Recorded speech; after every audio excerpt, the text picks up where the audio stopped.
I'm your host, Sheldon Bro, a fisherman's son turned banker, turned mortgage pro, turned fintech founder. Finance Village is a podcast that caters to both financial professionals and consumers, featuring conversations that challenge and engage experts right across the industry. And our show's ultimate goal is to enhance the financial literacy of consumers while providing financial professionals with the best resources to serve their clients effectively. It takes a village of experts to ensure the best care for our clients, and Finance Village is here to help build that village. This is brought to you by CastFlex Media, a podcast production company. And if you want to start or have a podcast that you want to make better, CastFlex has the flex you need to make it easy and awesome. Welcome back, everyone, to another episode of Finance Village. I am Sheldon Bro, your host. I come from 10 generations of fishermen. I'm bringing a fisherman's heart into banking. I have a mortgage company, a fintech company, and this podcast and Finance Village community. And we're very privileged today to have the time of Chris Whyte, who is a senior executive consultant and advisor with over 3 decades of experience developing, leading, and growing financial services businesses, including large organizations as well as startups, including my own startup, Pocket Finance, which I'll plug at the end of this episode. He has helped new organizations find their niche, grow their business, and leveraged his experience at large enterprise players like TD, Bank Montreal, CIBC, Davis and Henderson, and helped Home Trust through major governance, operations, and financial issues. He now has his own consulting firm helping all kinds of financial entities accelerate their businesses and elevate customer experiences. He's also an advisor, like I said, for my startup, Pocket Finance. And when I need a moment of his time, his advice is clear, intelligent, specific, and gives me tons of brilliant and compelling language that I'm able to steal from him and refining our own message and story and determining our strategies for pricing, enterprise, boardroom sales, and much more. Is there anything I missed or was out to lunch on there or inaccurate on, Chris? No, that's a glowing intro. Thanks so much, Sheldon. And highly accurate. So our podcast topic today is navigating the shift from retail to digital operations. And as you probably realize, Chris, I stole that straight out of your about section on LinkedIn. And I thought that it was a great topic and a relevant one and one that can't be discussed enough, especially considering the state of Canada in innovation. So I'll start off with just quickly asking you, the world is switching over to a digital experience for financial services. Where does Canada stand in this pursuit, in your opinion? I'm personally a little bit embarrassed. Yeah, I would say I would suggest that perhaps Canada is lagging other countries and other jurisdictions, particularly the UK, European Union, certainly Asia. We'd be behind. There is progress, though. In March last year, the Department of Finance and the federal government appointed a new open banking czar or open banking lead, Abraham Tachin. Yes, remember that.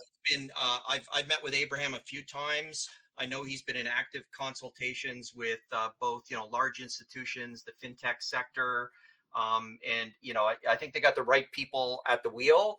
I think, however, though, we're still probably a year plus away from output from Abraham's task force, and then probably another few years after that before you see real implementation of any of those recommendations. So I think we're still a few years away from being really in the game. I would agree with all that. I'll also give a quick shout out and respect to Senator Colin Deakin. I don't know if you're familiar with him, Chris, but he's been a big advocate. He pushes on it hard. He's regularly making great LinkedIn posts about the state that we're in and the need that we have for competition globally. The first time I learned about that gentleman you mentioned, I'm going to go Abraham, was it? Yep. The first time I heard about him and his task force was through Colin. I've met with Colin personally, and I think that he's an amazing and a valuable asset, an advocate for moving that needle forward. But it is tough sometimes to be someone that's heavily involved in the financial space, whether it's my mortgage company, Financial Village podcasting community, and my fintech firm. Sometimes it feels a little bit discouraging in Canada, but it's really great to see the different people that are really starting to push that needle forward. So as a follow-up question to that, is there anything that smaller firms can do in spite of our country lagging behind in this area? So sometimes, you can come from a situation that maybe doesn't have all the opportunities that you want it to have, but you can still do some things that can give you some additional leverage in the space, regardless of what your environment is producing. What do you feel that smaller firms could be doing in spite of our country lagging behind? Yeah, I think it's you got to be careful not to fall into the trap of waiting for everything to be served up on a platter, right? There's no question when full open banking and full open finance capabilities become established in the Canadian financial system, it's going to really open doors and create a real surge of innovation. But it's not in the nature of entrepreneurs or I think in the nature of many businesses to sort of sit back and just wait for the market to come to you. And that's really the story, I think, of the fintech sector in Canada. Now, notwithstanding that maybe all the ideal elements of the infrastructure are there, firms are continued to innovate and find ways to make a difference. Right? You look at Clearco, you look at Shopify, you look at all sorts of organizations who are finding ways around things and leveraging kind of their passion and their ingenuity to sort of carve out a bit of a better experience. And you see that all over the place, particularly in my recent experience in the startup sector. I mean, the energy and the ideas that come out of that, are really quite something. And I guess maybe a good example of that might be Flinks and National Bank. I don't know. My perception of time as an entrepreneur is very weak. I hardly know what day of the week it is, but I think it was in the last 2 or 3 years.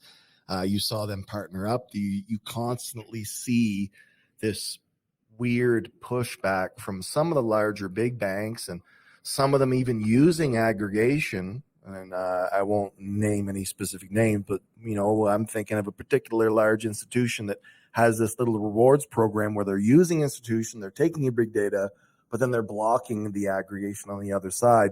It was really nice to see that Flinks and National Bank really stepped up to the plate and said, we're going to invest, we're going to take part in what Flinks is doing, and we're going to look to compete within that top 5, because I guess National Bank is probably within that top 6 or 7. I forget where they're at exactly, but a really good example of them partnering and saying, we're not going to wait.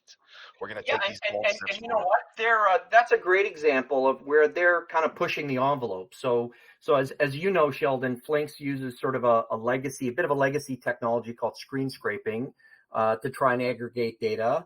Partially, not entirely. They got some OAuth in there, right? They do. But what they like, of course. What they've done with it all, it's all instant, and that's where the standard becomes important through open banking, because right now every institution kind of has their own protocol. So the level of data accessibility you can get varies materially by institution. And I will tell you that, and I've had conversations with many wonderful, and I won't name any names just to be careful, but like, I have had the privilege of mentorship and relationships and friendships and conversations with many different CEOs at fintech companies across the country.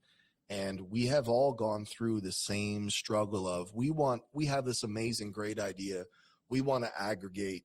The insurance people are last to the table. The banking aggregation is there, but it comes in different pieces. And you got Plaid, Finicity, MX, Flinks, all these different places. And I can tell you, both from individual personal conversations I've had through linking with them directly, and just reading Reddit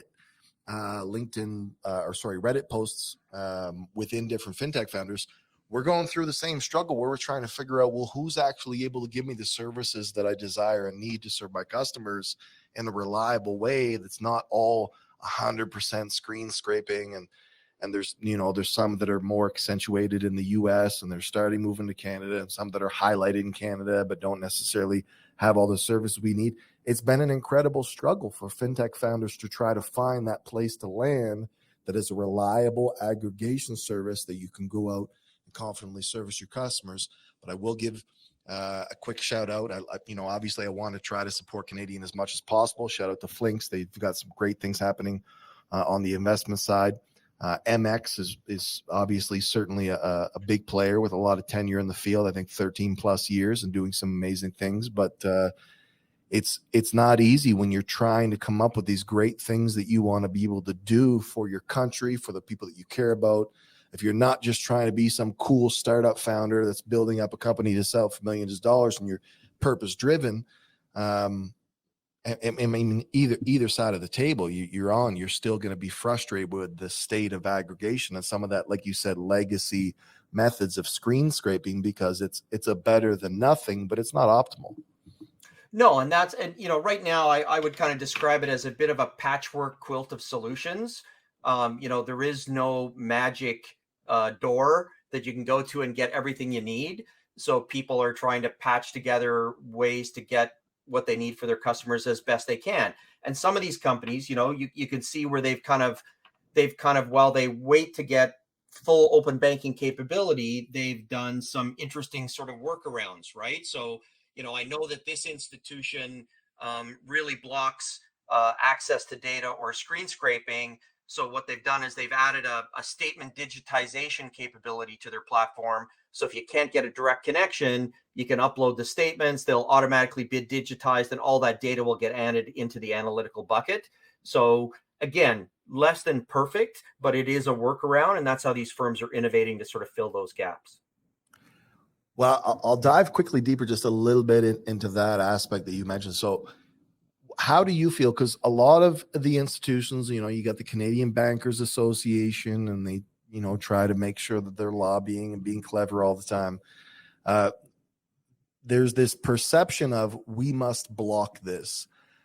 How do you personally feel about it? Are they doing themselves a service by blocking this, or are they maybe hindering? Because you look at the CEO of HubSpot and he says, if you're blocking that data sharing, you're harming yourself. What is your personal belief on that? Are they doing themselves a service by trying to block it, or are they stagnating by not taking an opportunity of sharing this data and then trying to use it in a more intelligent way? I think they truly believe they're doing themselves a service, but I agree that they're actually not. And part of it is sort of short-term versus long-term thinking. In the short term, they can sort of demonstrate that maybe they're preserving their pie a little bit. One of the challenges with the Canadian system, as you well know, Sheldon, is it's very tightly concentrated around the large organizations. And what that creates in this type of scenario is they've got more to lose than to gain, or at least that's their perception.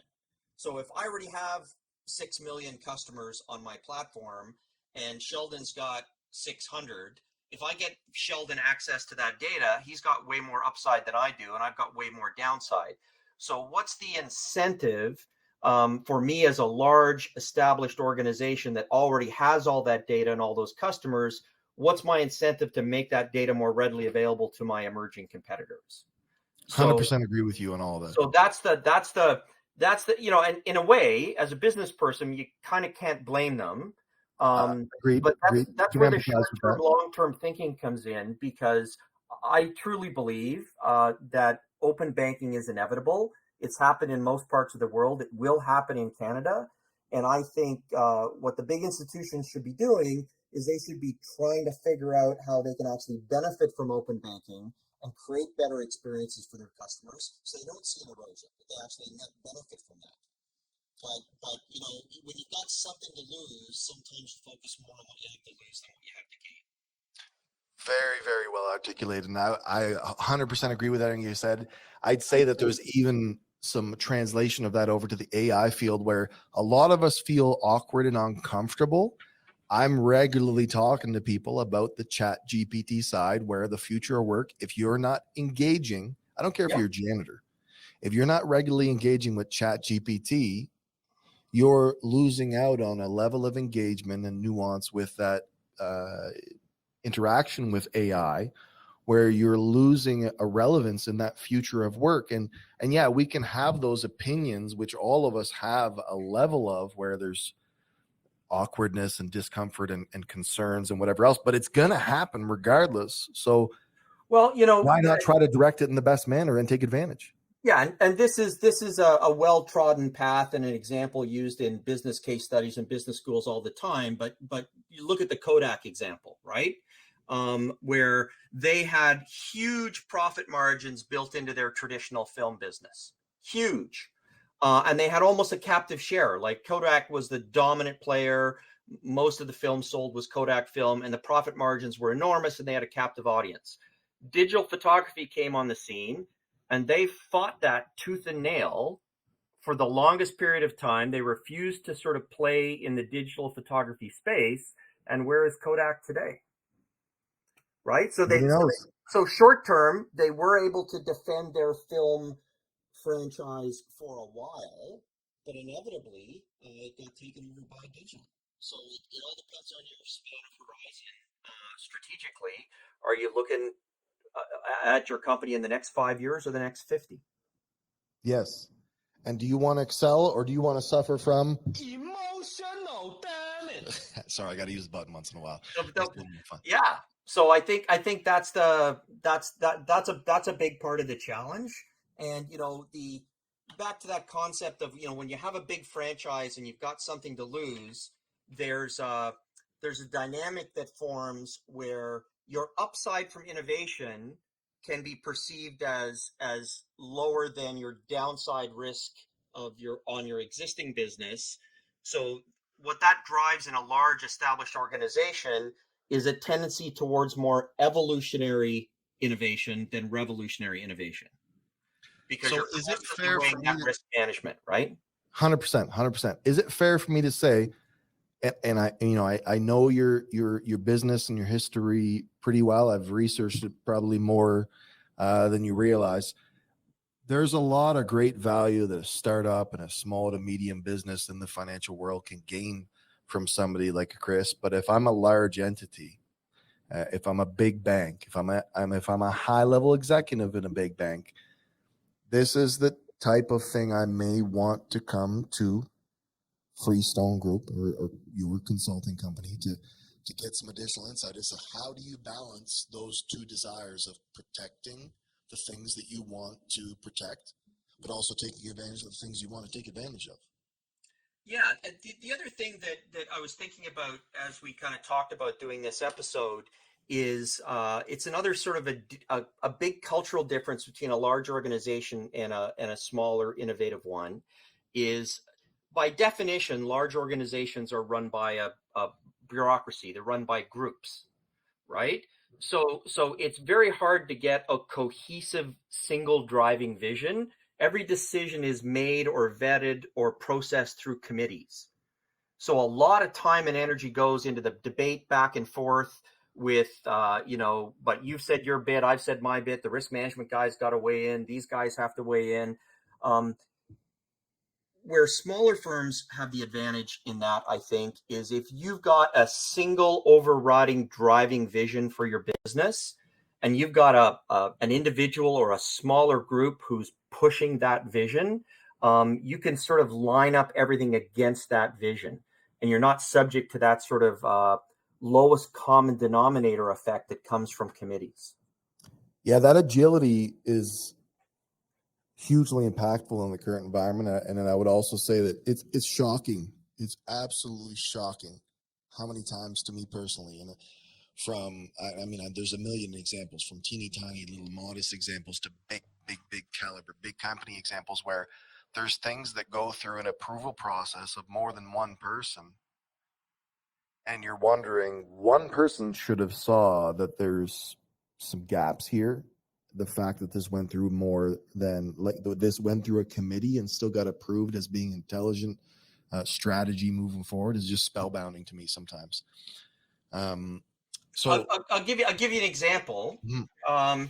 Back in my banking days, one of the businesses I was responsible for was a national mortgage brokerage. And, and this was in the early days of digital innovation, but we took a look at it and decided that there was huge opportunities for us to enhance our web capability. Brokers wanted to log in. They wanted to check rates. I know which one you're talking about. I'm not going to say. Appeals, I know which one it was. All that kind of stuff. but the bank technically owned this brokerage, right? And I was running it on behalf of the bank. So good corporate citizen that I am, I went through the budget approval process, which took many, many months.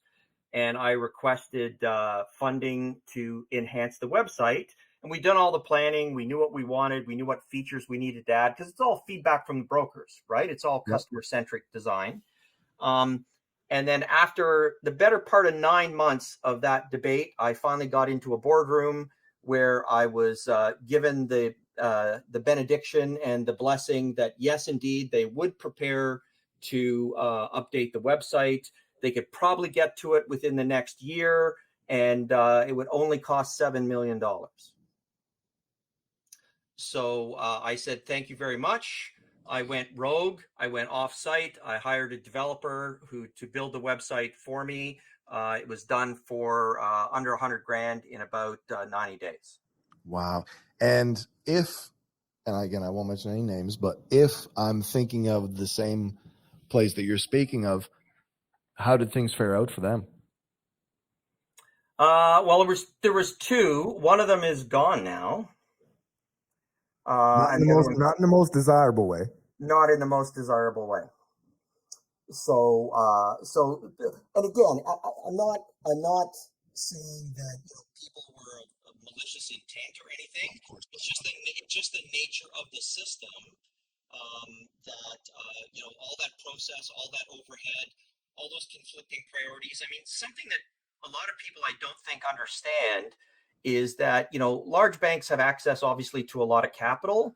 But if you want to do something innovative in your group or your department, you're competing for capital against everybody else in the bank. So, for instance, if you're in the mortgage business in the bank and you put a proposal forward to do something innovative, you're competing with the wealth guys, the credit card guys, the lending guys, all of whom are competing for that same scarce capital. And a lot of times the way they judge where to put that capital is how quickly you get a return. Right. So if I'm pushing an initiative that has a less than 12-month payback, I will go to the front of the bus. If I'm pushing an initiative that has a longer term payback, I'll be unlikely to get capital. So what that drives a bias in the capital funding decision towards efficiency innovation. Right. So how do I reduce costs? So that's where you saw where the banks have heavily invested is in call centers, in website functionality that enables self-service. It's all been efficiency driven. But where they've lagged, I think, and you've touched on this, where they've lagged is in stuff that really changes the customer experience. Very sober summary, very intelligent, humble, and empathetic summary of that. And you're not competing against teeny tiny little peons in that situation. The wealth, the lending department, these different departments that you've talked about. This is no joke. You're competing against very serious, capital opportunities. Yeah, they're multi-million-dollar businesses in and of themselves. Yeah, each and every department. Really great summary against that opportunity for the smaller firms, if the smaller firms are with it enough to be really pursuing that. And sometimes you see that, sometimes you don't. According to a lot of the stats, and there's a lot of different numbers, one of the numbers is that more than 58% of consumers as an average, and that number grows in younger generations. You get to the millennials and the Gen Z, that number continues to increase. They all say that they would switch to a digital-only bank if it offered better rates and fees and digital experience and certainly design. Some big companies we know now, like we've seen recently in the news, like Apple, are moving into this space quickly. Amazon, I'm sure, likely to join the space very soon, as well as Google. A little bit, weirdly, in another direction. How dangerous is it for us to be consolidating so much data into one hub? Because you think about AI and, you always, unfortunately, we don't have any choice but to bring up AI in any podcast, ChatGPT and all these things. You look at these big companies, even the amount of information that Google has access to now, forget them getting into the financial space. What the information they have access to now is spellbounding in what they would be able to do with that, and the conversations they're able to hear through my Google Home and everything else. they're so aggressive in their pursuits, and now you go into adding all of that granular financial transactional data. Do you believe that we need compartmentalization of these services to avoid too much data in one space, or is this a great opportunity if it's the right, good natured kind of company to really do some majestical things? Finance Village is sponsored by Pocket Finance, a technology platform on mobile app and web that improves collaboration and engagement between financial professionals, their clients, and their professional ecosystem. You can check it out at pocketfinance.com, and there is early adopter benefits on the go. And we are also brought to you by FinSense, a digital mortgage company serving all of Canada and ensuring that you get the same trustworthy mortgage advice that you would want your dear mother to get. You know, that's a great great perspective, and I think something that gets overlooked sometimes in the broader discussion. And this is where I think the big banks have an actual really sound point, right? We can sit around on podcasts and other places, and we can bash the big banks for lack of innovation or less than ideal digital transformation, et cetera, et cetera. But the big banks are run very well, and your money is very secure. The Canadian financial system has proven to be incredibly robust through very challenging times, where other systems have not stood up to the same test. We've seen that even happen recently with everything with Silicon Valley Bank and not hitting Canada yet. So this is where when it comes to open banking, digital transformation, some of the big bank executives I talk to make, I think, a very profound point, and they talk about sort of level playing field, right? So one of the things that drives cost and slows innovations at a big bank is the fact that they're a highly regulated environment. Everything they do has to meet certain standards of security, privacy, funding, CDIC, all that kind of stuff, OSFI oversight. All that stuff is built effectively into the cost structure of those institutions. And, there's a cost to be paid for that. There's an economic cost. There's a cost in terms of bureaucracy and operational oversight. The net result of that is you have a very secure system, but maybe not as agile or innovative a system, right? So then you bring on the big tech firms. The big tech firms are effectively unregulated, notwithstanding recent events where they attempted to regulate some of their activities. As you pointed out, they already have profound amounts of data. Does it make sense to the average consumer to give them then unfettered access to also financial data, but not subject them to the same safety protocols and regulatory oversights that a financial institution has to provide? 100%. Well summarized. And, there's in the different generations, like in the younger generations, I don't know what exactly those numbers are. I would guess it's somewhere, 40 or 35 and under. We are willing to I'm 41. We are willing to, I'm one of them, spiritually, I guess. We're willing to sign our life over to everything without reading the fine print. It's just, we want that data. We want the insight. We want the convenience, and we're willing to sign our whole life away on these things without reading any fine print. I don't know if you read about this, but one of the U.S. universities did a behavioral experiment like this. They went into Times Square, New York, and they offered people $100 if they would give up their Facebook login credentials. I did not, so please. And it very much skewed by age group, but a ridiculously large percentage of younger generation people were more than willing to surrender their Facebook credentials for $100. That's terrifying. I didn't know we were that willing. Now, again, is that, to make that actually scientifically relevant, you need a much bigger sample size and a much more controlled test environment. But it's a bit of a hint that there's always a teeter-totter balance between lack of friction in a transaction and security. So typically the more frictionless a transaction, the riskier it is. And the more secure transaction, the more challenging or friction prone it is, right?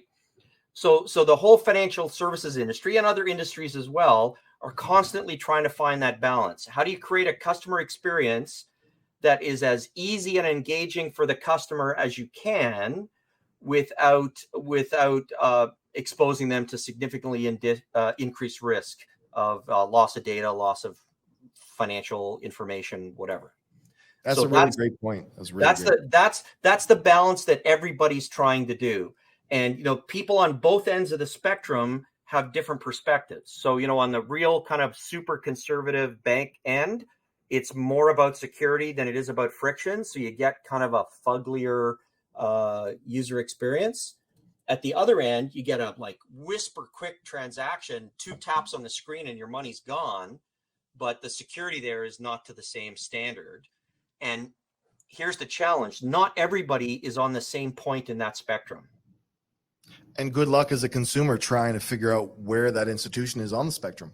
Right. So in the absence of sort of a regulatory oversight, it downloads that responsibility to the consumer. Like if I'm going to sign up for an online money management app, I either do it blindly and put the risk to the wind, or I have to do a whole bunch of research to determine I have to actually read. How many people read a privacy policy when it comes up on the screen when you sign up for a new application?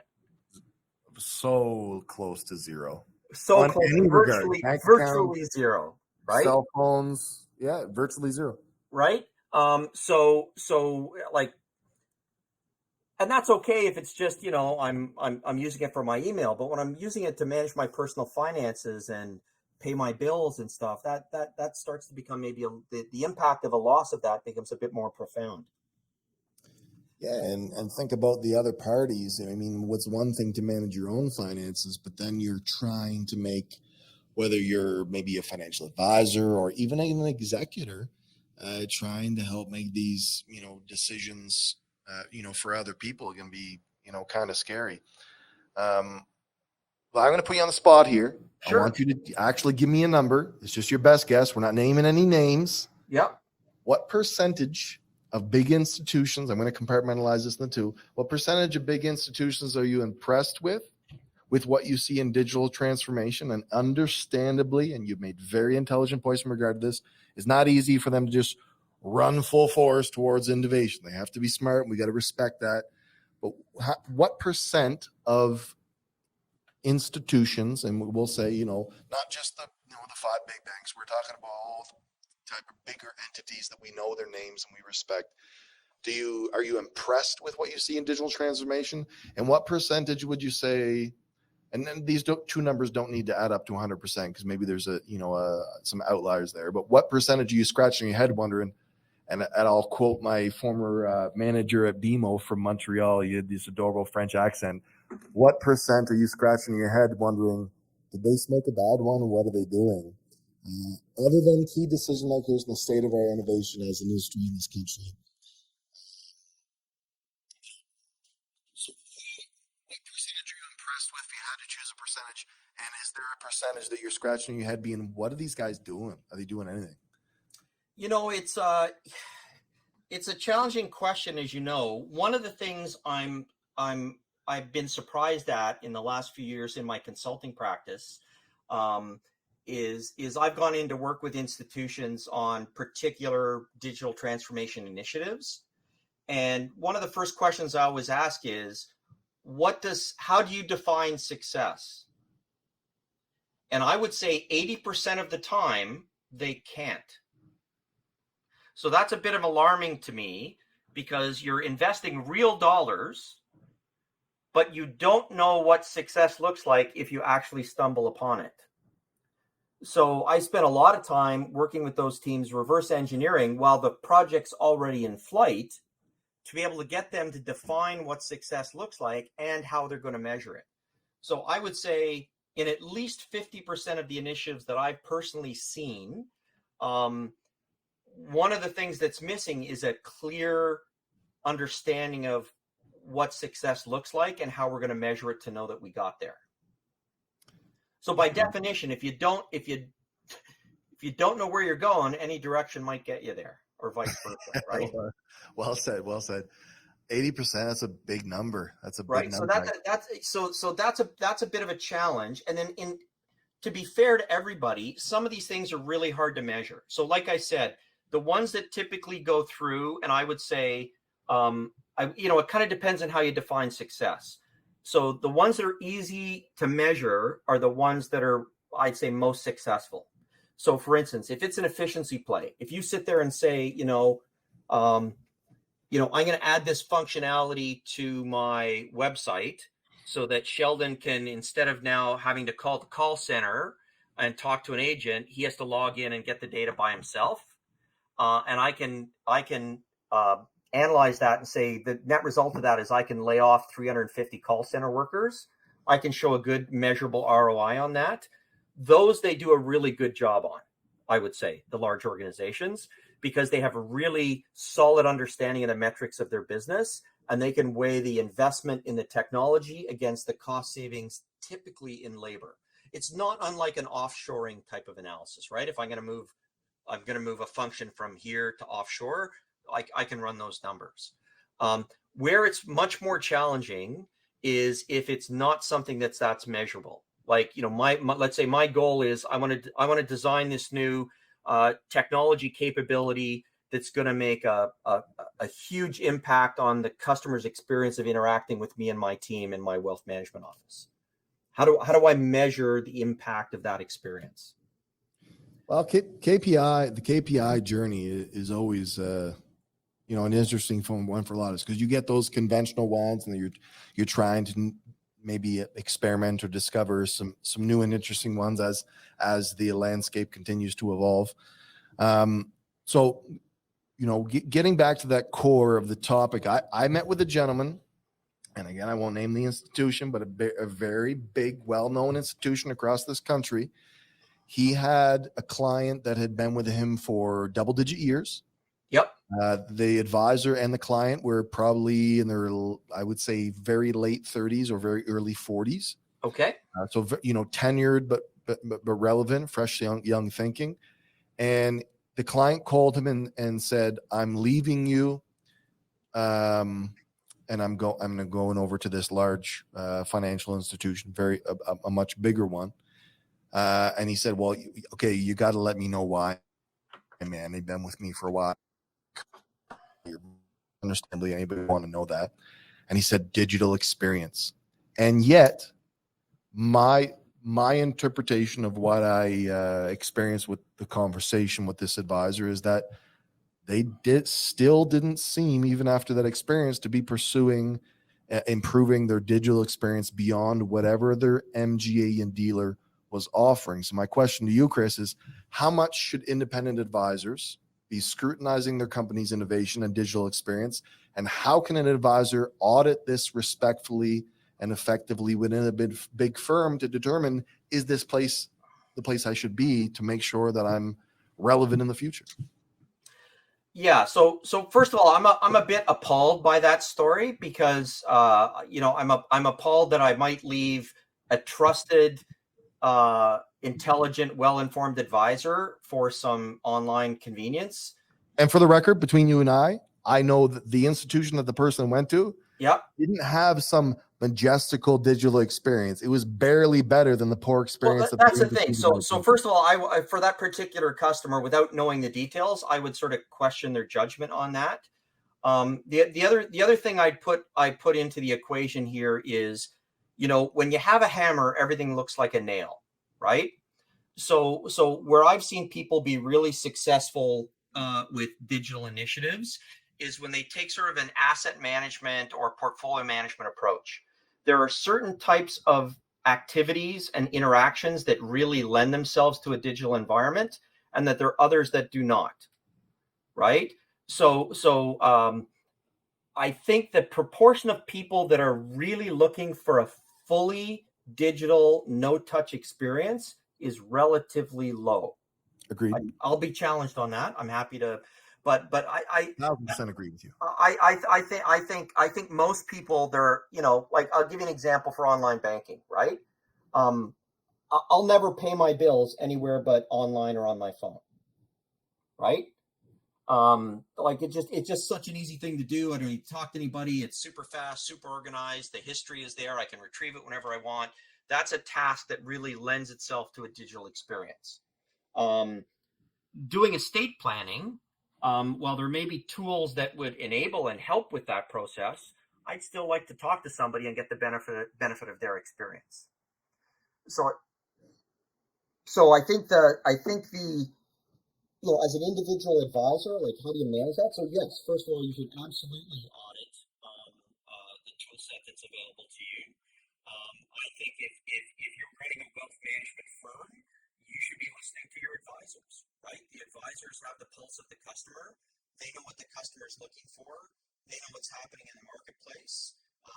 So I think you should listen to your advisors, and advisors should be proactive if they hear of new tools, new opportunities. I'll give you an example. A wealth management firm that I advised a couple of years ago, they ended up doing a wealth management fintech, I should say. They ended up doing a big deal with a large wealth management firm, and that came in because an individual advisor found the technology. Really, the use case really resonated with them. So they then reached out, had some initial discussions with the fintech to understand how it might work with their client base. Got so excited about it, they took it to their advisory firm, and it ended up getting adopted by the entire firm. Amazing. So within that point, because one of the things you mentioned, like, I've never believed from the first moment the word robo advisor was used. I never believed that they were going to make human advisors relevant.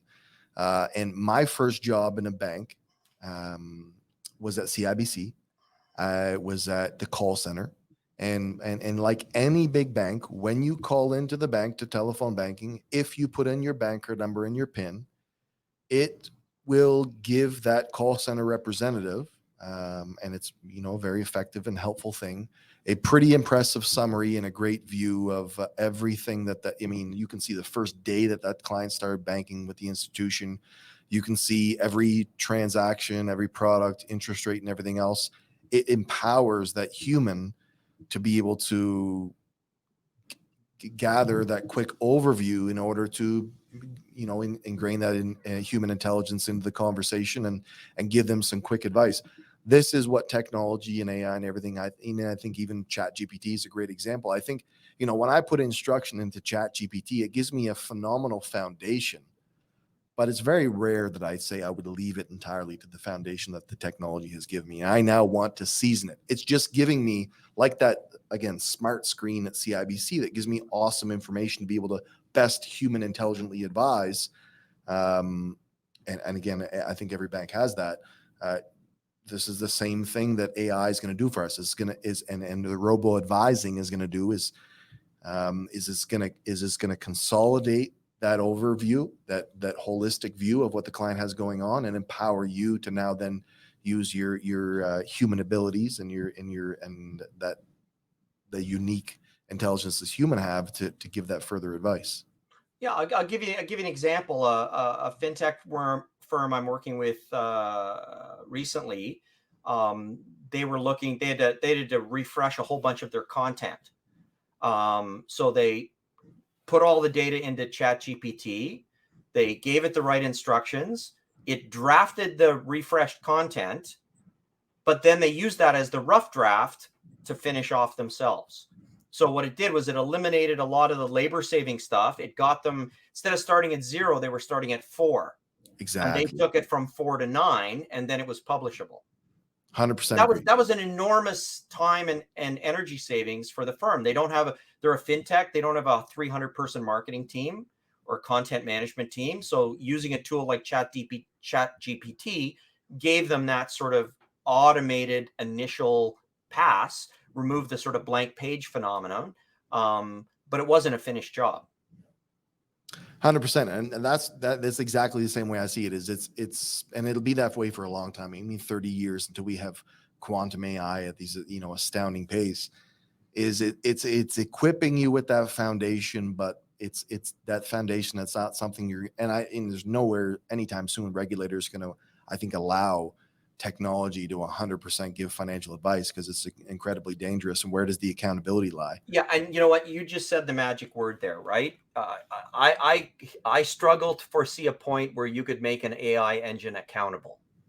So in any sort of regulated industry like financial services, somebody is going to have to be held accountable, and it's going to have to be an individual. It's going to or a company. It's going to have to be live people, because nobody's going to hold a model accountable. Yeah, 100%. Now I'm gonna shift it over a little bit to the consumer side.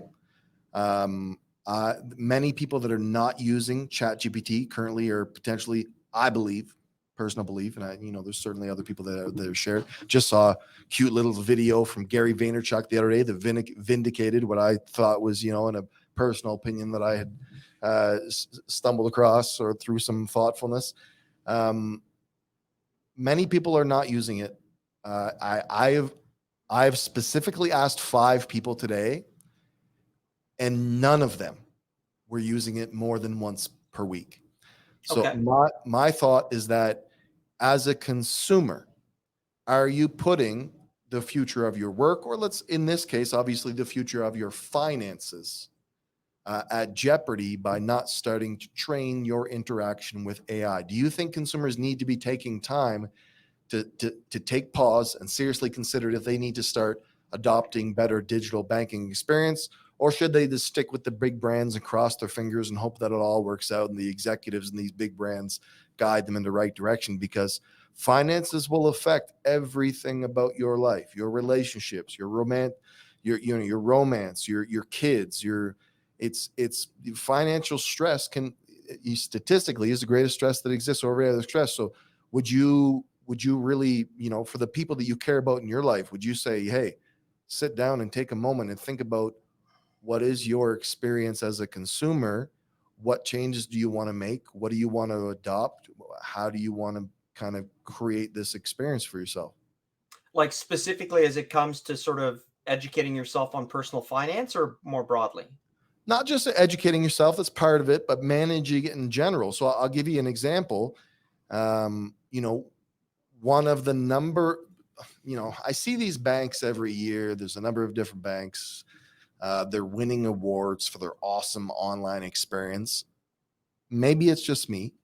When I go on to these, I'll talk at the mortgage side for a minute. There's a lot. I come from a mortgage advisor background. I no longer hold that license because I'm business development. My business partner does a lot of it. But when I look at the softwares that are available, you look at the legacies, like Filogics and these other ones that are, there's a lot of different players in this field now. I feel that Finmo is a significantly better UI UX experience. It makes our job a lot simpler. I think that they're, the number one out there in my eyes. When you are a consumer and you're trying to figure out how to navigate finance, a lot of people, I can't tell you how many people, they just look at the big brand, like, I've been with the CBIC. They always reverse those letters on you. CBIC for 30 years, and whatever they do, that's what I'm going to do. How much opportunity cost is there in a consumer not scrutinizing how they're engaging digitally?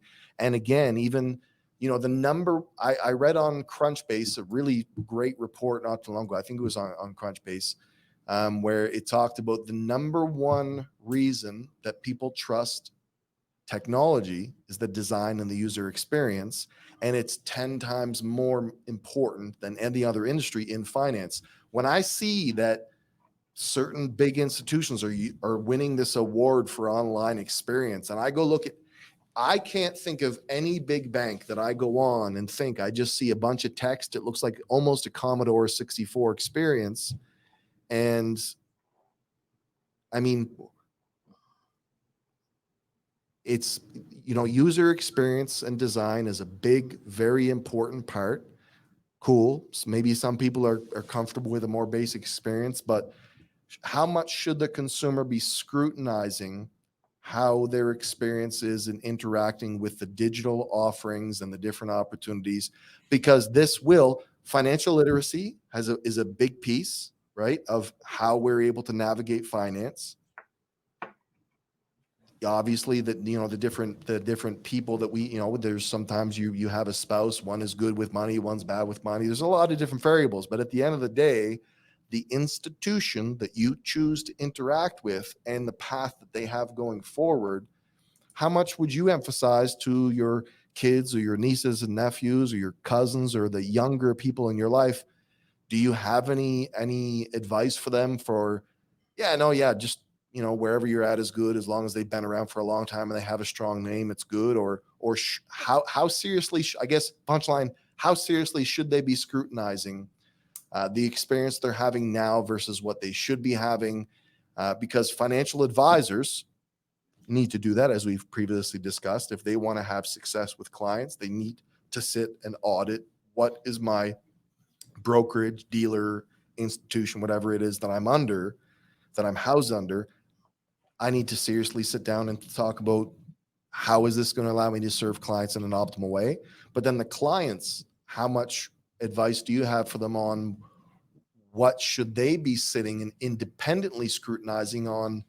Well, should I be continuing to bank at CIBC, or maybe should I be seriously considering something like Coho? I think that, that's a big meaty issue. And I think you have to be super careful not to overgeneralize it, right? But having said that, generally speaking, you're always better to educate yourself than not educate yourself, right? To use your example, that's like the guy said, I drive a Ford because my daddy drove a Ford and my granddad drove a Ford, and I've never even cross-shopped any other vehicle. And you know what? If you're happy with Fords and that works for you, then that works for you.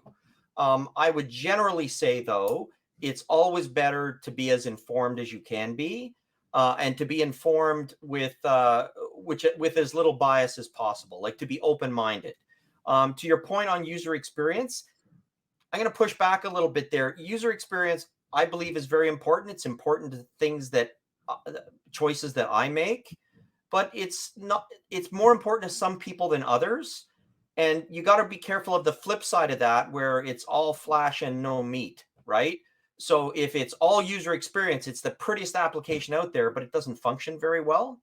So for me, when I look and I try to educate myself, I'm always trying to look at who's got the best blend of user interface with functionality that best fits my needs. And the thing I think sometimes people forget is your needs when you were 10, when you opened your first bank account at one of the big colored banks, and your needs at 41 may not be the same. So being able to reevaluate that on a regular basis and be able to say, okay, is this still working for me? Is the functionality it provides against the cost that I pay versus my personal and family needs, does that equation still stack up? And what's happened in the market in the intervening period? Should I look at some other options and see if they may be a better fit? So I think it's a bit of an iterative process that sort of happens and evolves over time. And for some people, it's a bit of a bell curve. For some people, they opened their first bank account when they were 8 at RBC, and they've been at RBC ever since, and that works for them. Right? As Samuel pretty much perfectly articulated. I have gotten my ass kicked. Again, I'm the CEO of a fintech firm, and I have the privilege of having access to what I personally believe is one of the greatest, if not the greatest, technological mind in Canada, in Neil Bartlett. He's overseen some of the biggest technology teams at two of the big banks. So he's our largest investor. Brilliant man. And he has poked at me like, okay, well, great if it looks pretty, but does it work exactly the way you want it to? And certainly I think any smart person would take what works well over what looks pretty and doesn't have all that optimized functionality. At the same time, there is opportunity cost in just saying, well, my dad did it and it works well for you. But sometimes I get contemplative about this has been working well for me, so why explore more? And you got that cozy, complacent comfort versus let me. But that applies. The opportunity cost is. That can apply to all aspects of your life, right? Like your career, your all aspects of your life. It is easy to be complacent. I think the other thing you have to realize is that specifically with UX UI, it evolves over time. So what was considered great UX UI 5 years ago would be considered crap today. So it's not a static process. The bar is moving all the time. So okay, good. So I'm going to punch on that real quick. I got two more for you. I'm going to sneak another one in that you just prompted. I'm going to put a little pressure on my my technical co-founder, who I love to death. But it evolves over time. The human brain is significantly changing over time. We have much less attention spans and everything else. What was statistically and scientifically true 5 years ago is not necessarily true today, because our brains are so significantly changing in the face of technology. When we first started out, because I personally, I had this like dark mode, white mode debate with him, and he was like, no, conventionally people want white mode. And I'm like, bro, how many people do you know, Chris, including yourself, Yeah. are looking at their phone late night in their bed? I despise white screen blasting my eyes. And my White wife mode all the way, her baby. phone, and she's got her brightness up. I'm offended. White mode all the way. No. Yes. Again, it's just back to the point of these things definitely change. I'll tell you how serious it is. There was an application I really wanted to buy and run, but when they launched it, it was only available in dark mode, so I did not buy it. Okay, well, my Vitaly is going to be very, very, very pleased with what you just said. So I again, that's where you got to be careful, right? So there's a lot of personal choice here. I like the way that I like dark text on a lighter background. My wife is the opposite. She's dark mode all the way, right? So that's the wonder of technology. Most applications now you can toggle back and forth. But I think if you try and just pick one swim lane there's going to be a portion of the population you may alienate. That's true.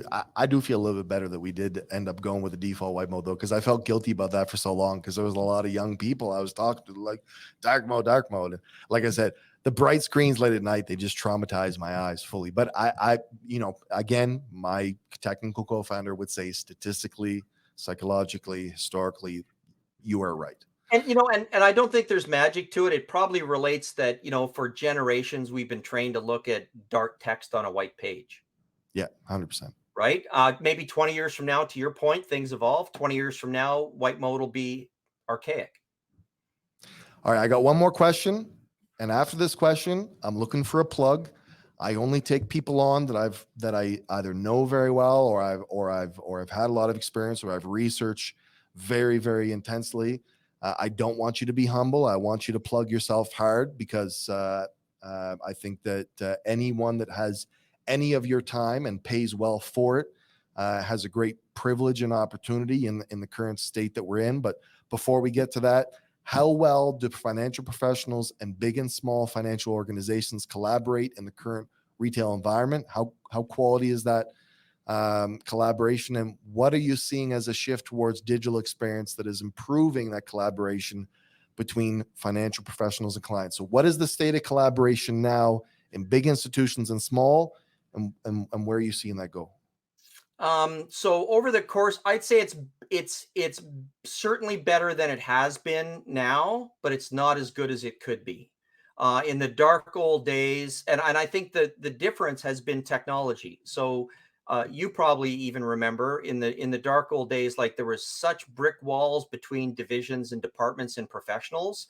It was really difficult for people to collaborate for the best interest of the client, because everybody was incented and departmentalized to say, well, I'll give you an example. At a bank that you know well, there was a retail branch on the ground floor, and there was a wealth management office on the next floor up. And one of the clients of the branch won $7.5 million in the lottery.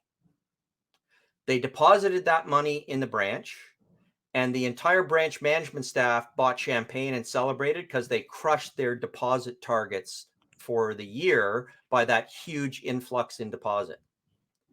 Nobody reached out to that customer or connected him with the wealth people that lived one floor upstairs. So the money just sat there in a non-interest bearing account for 3 weeks, until an independent wealth advisor contacted the person, and they pulled all the money out of the bank and took it somewhere else. That's a good story. And you know what's funny? I've actually heard that story from my mortgage clients many, many times with the big institutions, where the person has come into some type of influx.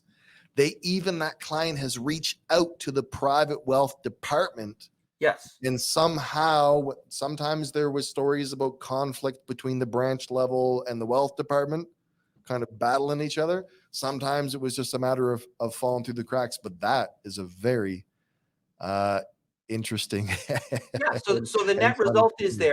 the bank thought they had gained $7.5 million worth of assets and lost that and the client at the end of the day because of their failure to collaborate to deliver a solution. Had they proactively reached out to the client and said, "Hey, congratulations, we're here for you. We're happy to bring you in, our estate planner, our wealth advisor. We'll work with you on a comprehensive plan to make sure that you get the most out of this opportunity." But because of territorialism and lack of collaboration, that did not happen. So but I think the advent of technology and the ability for people to collaborate more real time is breaking down some of those barriers. I don't think they're fully optimized as yet, but I certainly see progress today from where it was 10 or 15 years ago. And with that little tidbit you added at the end, I'll plug myself. Reach out to Pocket Finance, Sheldon at pocketfinance.com. We are developing amazing technology that help. And again, I told you I was stealing some of your language. I'm going to steal some of that now. That smaller digital family office. And a lot of people don't understand, what does that term family office? It means you have a collective of people, financial professionals around you that are advising you collaboratively. They're in sync with each other. Now I'm going to ask you to not modestly plug yourself, Freestone Group, the different things that you have going on. I know that you're involved in fintech Cadence, which is a great I don't know if it's incubator, accelerator, which you use that out Incubator, of probably, Montreal. I would Great. say. Yeah, Is Lial still leading that? I think so. Yeah. Last time I checked. A great group of people there. You're involved there, but really let's talk about Freestone Group. What do you offer? If there's fun, what does your ideal customer look like, and what are you doing for these people? Yeah, so we do a variety of things at the Freestone Group. So Freestone Group's a company I started a few years ago. When I left the corporate world, I was agonizing between taking another corporate job, which I really just couldn't get my head around doing. I was, had always dipped a toe in the sort of fintech and startup space, was really excited by the people and the energy and the innovation that was happening there. So I started the Freestone Group specifically to work with typically small to mid-sized financial institutions, wealth management advisors, fintech companies. And we do a variety of different things. I've got some colleagues at Freestone Group. Right now, I'm doing an interim CEO assignment. I've done fractional executive assignments where I've come in to sort of boost up a team and help them get to the next level. We've done fundraising. We do some education, like with FinTech Cadence. Not a lucrative part of the business, but really exciting to be involved in very early stage startups, pitch competitions, giving advice about their go to market strategy. And then I guess the last piece of the puzzle is sort of lean in on digital transformation initiatives. I think of one mid-sized Canadian bank that just didn't have the resources or the horsepower to kind of take a end-to-end digital transformation initiative all the way across the finish line. So I worked with the executive team and I helped them develop the process, helped them design the initiative, and then they actually brought me back to lead it and deliver it through to completion. So we do a variety of things in that space. You can look on the website, freestonegroup.ca. Lots of great testimonials about some of the projects we've successfully completed. I enjoy the variety of it. I enjoy, the intersection of where, people, technology and process kind of work together that's where the magic happens. And that's why I'm excited and I spend most of my time in the last little while in the smaller institution and startup space, because that's where I'm seeing all the innovation happening. And that's where I think I can bring my experience to a young, energetic team who are looking to make a difference. And I understand, and trust me, I've had those experiences myself. I've had a lot of different grants from a lot of places. I've dealt with a lot of consultants in the last 3 years. I know that there's this perception of consultants, and some of it I can empathize with because I've had some, less than desirable, ineffective experiences. But I will say that, like I said, I've had my personal experience with Chris. It's precise, it's intelligent, and I think that if you're not taking opportunities that are available out there that are true, very valuable consultants like Chris, then you're playing yourself and you're not looking to get to the, and you might just end up in a situation.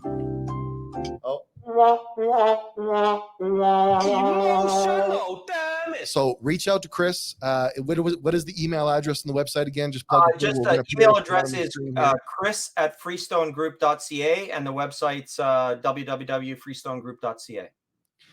So yeah, we're going to finish off here, Chris.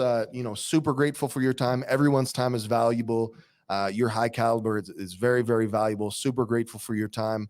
And we'll plug your information at the bottom of the screen here. If you are a small to medium-sized business financial institution, of course, if somebody from a big institution reaches out to you, I don't think you're going to decline them. I think anybody that really wants to make a big propulsion forward in the financial industry and in the finance space, whether it's a big institution, obviously your ideal customer with the more agility and the innovation is the small to medium. Reach out to Chris, have a chat, see what he potentially can do for you, and you're not going to be remotely disappointed. Greatly appreciate, Sheldon, and as always a pleasure to talk to you. Exchange ideas and get the juices flowing about where the industry is going to go. Good. Appreciate your time, Chris. All right. Thanks so much.